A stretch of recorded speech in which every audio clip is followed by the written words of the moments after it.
মুহূর্তে দারুণ সুখবর, অবশেষে টেলিকম সংস্থার ঘুম ভাঙলো। বন্ধুরা, আগের রিচার্জ অবশেষে ফিরতে চলেছে। বন্ধুরা, আগের রিচার্জ প্ল্যান কি নিয়মে ফিরতে চলেছে, রিচার্জ প্ল্যান নিয়ে কি আপডেট উঠে এসেছে, টেলিকম সংস্থার তরফে কি জানানো হচ্ছে, কি আপডেট উঠে এসেছে রিচার্জ প্ল্যান নিয়ে সমস্তটাই জানতে ভিডিওটি প্রথম থেকে শুরু করে শেষ পর্যন্ত দেখুন। কত টাকা কমানো হলো রিচার্জের দাম, কোন প্ল্যানের দাম কমানো হলো, সমস্তটাই জানতে ভিডিওটি A to Z কন্টিনিউ করুন আর চ্যানেলটিকে সাবস্ক্রাইব করে ভিডিওটিতে লাইক প্রদান করে দিন। এই সংক্রান্ত আপডেটে পরিষ্কার লেখা রয়েছে, বহু মানুষ আছে যারা এখনো মোবাইলে কোনো ডেটা ব্যবহার করেন না। অনেকেই সিম ব্যবহার করতে চান শুধুমাত্র কথা বলা বা SMS করার জন্য। প্রিয় দর্শক বন্ধুরা, লেখা রয়েছে কিন্তু বর্তমান নিয়ম অনুযায়ী যে কোনো ভাউচার প্ল্যানে ডেটা কিনতে বাধ্য থাকতে হয় গ্রাহককে।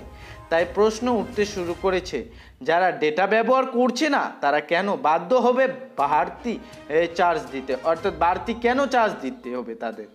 অবশেষে ঘুম ভাঙলো টেলিকম নিয়ন্ত্রক সংস্থা telecom regulatory authority of India ট্রাইয়ের। বন্ধুরা, তারা এই বিষয়ে পদক্ষেপ করার উদ্যোগ নিয়েছে। বন্ধুরা, লেখা রয়েছে টেলিকম গ্রাহকদের স্বার্থ রক্ষায় যে নিয়মগুলি জারি আছে সেগুলি নতুন করে মূল্যায়ন করতে উদ্যোগী হয়েছে ট্রাই। বন্ধুরা, দেশ জুড়ে সমীক্ষা চালিয়ে সাধারণ মানুষ ও সংশ্লিষ্ট মহলের মতামত চাইছে তারা। ডেটা ছাড়াও শুধুমাত্র কথা বলার জন্য কম খরচের টক টাইম প্ল্যানে যে প্রয়োজন আছে তার ব্যাখ্যা দিতে বিভিন্ন দেশের উদাহরণ টেনে আনা হয়েছে সমীক্ষাপত্রে।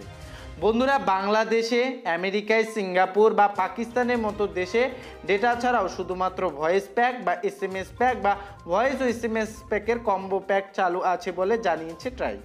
তাদের দাবি, আমেরিকা 18 থেকে 29 বছর বয়সী 96% স্মার্টফোন ব্যবহার করে, আবার 65 বছর বা তার বেশি বয়সীর ক্ষেত্রে সেই হার 61%। ভারতীয় স্মার্টফোন ব্যবহারের হার এর কাছাকাছি। যে বিপুল সংখ্যক মানুষ স্মার্টফোন ব্যবহার করেন না, তাদের ডেটার প্রয়োজনীয়তা নেই বলেই মনে করছে ট্রাই। তাদের বক্তব্য, মোবাইল সংস্থার তরফে যে প্ল্যানগুলি বাজারে চালু আছে সেগুলিতে একই সঙ্গে রয়েছে ভয়েস, SMS, ডেটা এবং OTT।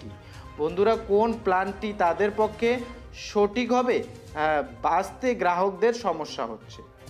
এই সমস্যা কাটাতেই সমীক্ষা করবে ট্রাই। মনে করা হচ্ছে তার ফলাফলের উপর ভিত্তি করে নতুন প্ল্যান আনার নির্দেশিকা জারি করা হবে। পরিষ্কার দেখতে পারলেন, টেলিকম সংস্থার নতুন করে কিন্তু উদ্যোগী হয়েছে। সমীক্ষা করার পর তারা কিন্তু নতুন করে প্ল্যান আনবে, শুধুমাত্র কলিং, SMS অর্থাৎ ডেটা ছাড়া যে সমস্ত ফোনগুলি রয়েছে যাদের ডেটার প্রয়োজন হয় না, শুধুমাত্র কল ও SMS-এর জন্য প্রয়োজন, সেই আলাদা কিন্তু প্যাকেজ কম্বো নিয়ে আসার জন্য এই মুহূর্তে কিন্তু তরজামা শুরু করে দেওয়া হয়েছে। এই ছিল আপডেট। এই বিষয়টি নিয়ে আপনার কি মতামত কমেন্টে জানাবেন, চ্যানেলটিকে সাবস্ক্রাইব করে রাখবেন।